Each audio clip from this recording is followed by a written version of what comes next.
जाए दिल दीवाना, दिल दीवाना हो जाए दिल दीवाना, दिल दीवाना हो जाए दिल दीवाना, दिल दीवाना हो जाए दिल दीवाना। नजर भर के देखो तारू तू नजर से, अगर प्यारी हो जाए तो क्या करे। दिल दीवाना हो जाए दिल दीवाना, दिल दीवाना हो जाए दिल दीवाना। हम जेकरा के कबो नयापन समझनी, हम जेकरा के कबो नयापन समझनी, वो दिलदार हो जाए तो का करे। दिल दीवाना हो जाए दिल दीवाना, दिल दीवाना हो जाए दिल दीवाना।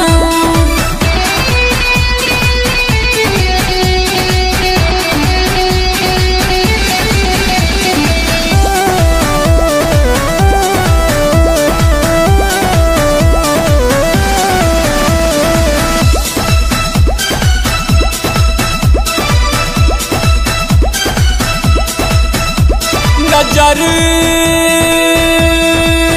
आवता की हमारा से प्यार करेलू,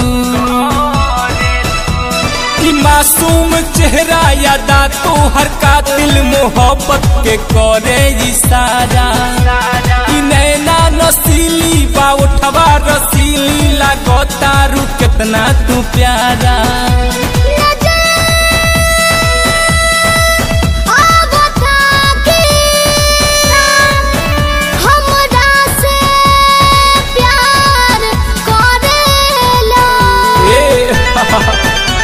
बजा के तू पायल कोइले बारू घायल, बजा के तू पायल कोइले बारू घायल। अगर प्यारी हो जाए तो क्या करे। दिल दीवाना हो जाए दिल दीवाना, दिल दीवाना हो जाए दिल दीवाना।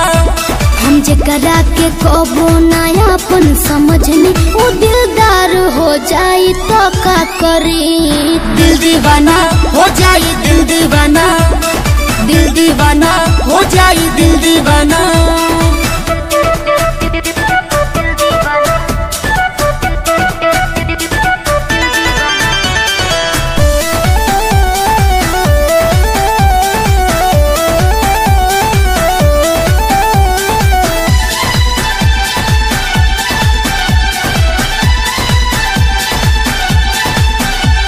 तवा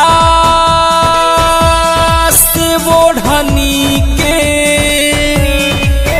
गोरबा दबावतारू, भड़का देलू दिल के तू हमारा से मिलके। तू गजबे मारो तारू मुस्की, प्रेमी परमेश्वर देखी के नजारा दूरे से लेता रे चुस्की।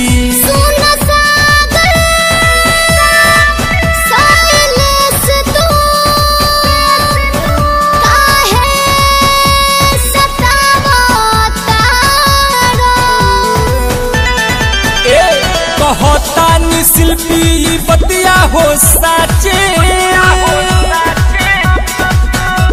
कहता शिल्पी बतिया हो साचे। ये मन छटपटाई तो हम का करे। दिल दीवाना हो जाए दिल दीवाना, दिल दीवाना हो जाए दिल दीवाना। हम जेकरा के कबो नयापन समझनी, वो दिलदार हो जाए तो का करे।